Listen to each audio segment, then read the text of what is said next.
જય મહામતી શ્રી પ્રાણનાથજી અખંડ પરમધામથી અખંડ નિધ લઈને આવ્યા. ભારતની આ પરમ પવિત્ર ભૂમિ ઉપર પ્રાણી માત્રનો ઉદ્ધાર કરવા માટે જન સુધી આ સંદેશ પહોંચાડવા માટે ક્યાં દેખી રે દુનિયા જો ઇनको ના કરે અખંડ. તો સુંદર સાથજી બધી જ બ્રહ્માત્માઓ ધામધણીના ચરણ તલે બેઠી છે ને, મૂલ મિલાવા ખિલવતની અંદર. પણ અહીંયા આવી અને ભૂલી ગઈ. ભૂલવાનું કારણ માયા. તો રોજ આપણે ઓલું હમણાં પ્રકરણ બોલ્યા ને કે કાંઈ ધણી તણા ચરણ પસાય તું ભરમ ઉડાન. આ તો બધાને મોઢે થઈ ગયું, પણ ભરમ ઉડ્યો. વાણીની અંદર કંઈક એવી ચોપાયું છે સુંદર સાથજી, હજારો વાર આપણી આંગળી ત્યાં ફરી ગઈ છે, પણ આપણે બેખબર ત્યાંથી પસાર થઈ ગયા, આપણને ખબર પડી નહીં. એવી જ એક ચોપાઈ આજ મારી દ્રષ્ટિમાં એવી પ્રકાશ હિન્દુસ્તાનીની અંદર. તો મને એમ થઈ ગયું કે હું આ ચોપાઈ તો કેટલી વાર ફારેણમાં બધે આંખ ફરી ગયો છે, પણ ક્યારે જોયું જ નહીં આ ચોપાઈ શું કહેવા માગે છે. એ પાછળ એ ચોપાઈના માધ્યમથી ધામધણીજીએ આપણને એટલું સરસ ઈશ્ક પ્રેમનું મહત્ત્વ સમજાવ્યું. સસુ યાદ હોય તો સારું. સસુઈ શોભી યો કહે, ससुई सोभी यो कहे मैं अपने हाथों मार पन्नू के बधाई में मैं देवूँ कोट सिर उतार. પ્રકરણ તો કેટલામાં એ ખબર નથી, પણ પ્રકાશ ગ્રંથની આ ચોપાઈ છે કે સસુઈ શોભી યો કહે.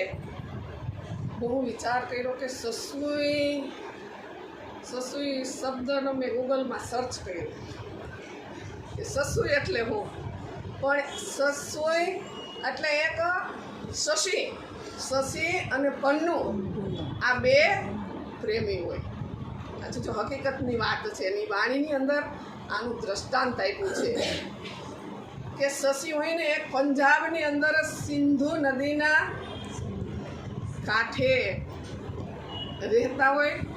એની જો પણ રાજકુમારી હોય એની પાછળ કંઈક લાંબી કથા છે. એને પાણીની અંદર સંદૂકમાં નાખીને વહાવી દીધી હોય, અને પહેલાં તો નદીના કાંઠે હોય કોણ? ધોબીને મળે. હતી રાજકુમારી, પણ ધોબીને મળે ને એટલે એ તો ધોબી જેના પિતા કહેવાય, પણ ખૂબ જ સ્વરૂપમાન હતી ને, એટલે એનું નામ શશી પાડ્યું. શશી એટલે ચંદ્ર થાય, કે જેનું રૂપ ચંદ્ર જેવું હતું. તો એટલી સરસ સ્વરૂપવાન હતી ને કે એની આખા રાજ્યની અંદર નામના હતી, બધા વખાણ કરતા કે ખૂબ સરસ છે એ.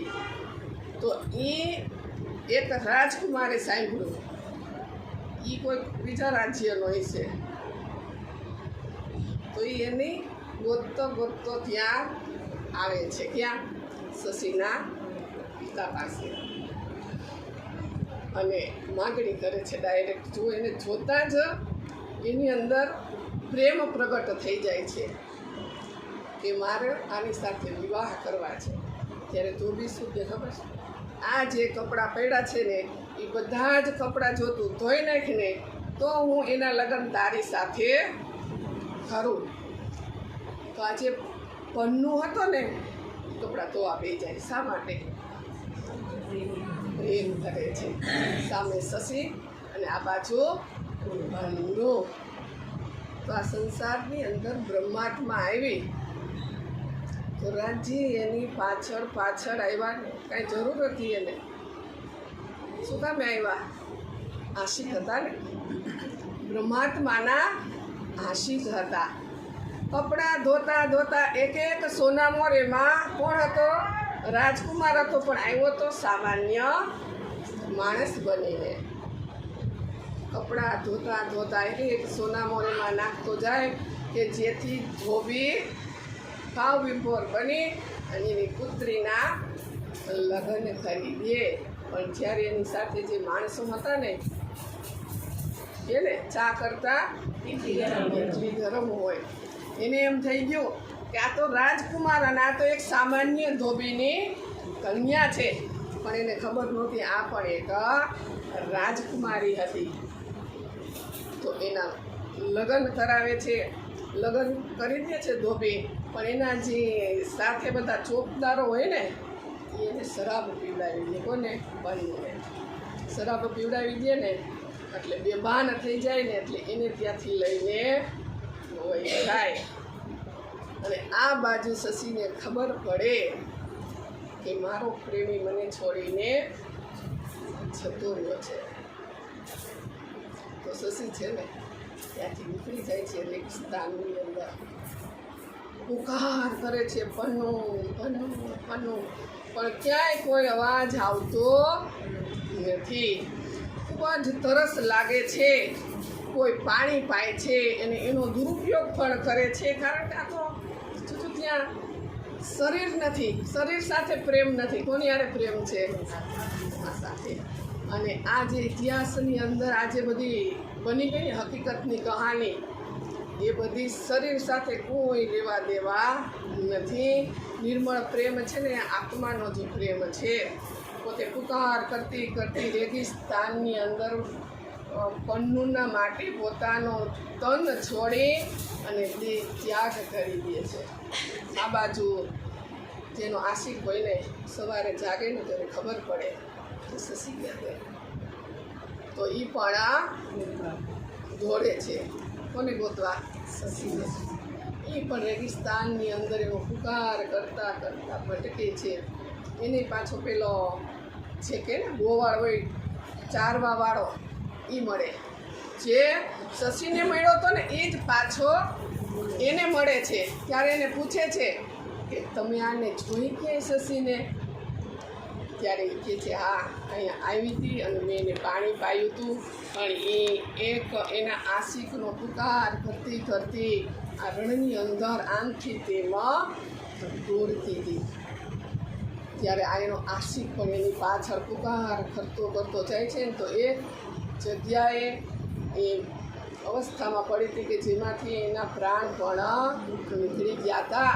અને ત્યાં પોતે પણ એનો પુકાર કરતાં કરતાં ઢળી પડે છે કે આજ પણ તેની સમાધિ એ રેગિસ્તાનની અંદર છે.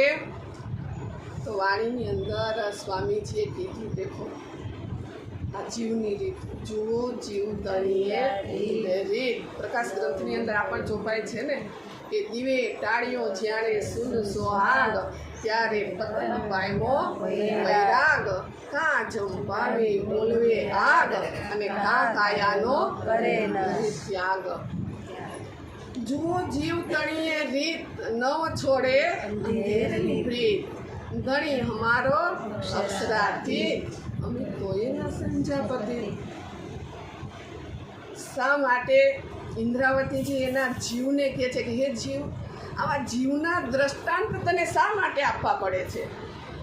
કે જો એ જીવ થઈને પણ જે એનો આશિક છે ને એની પાછળ મરી મટે છે તો તું પણ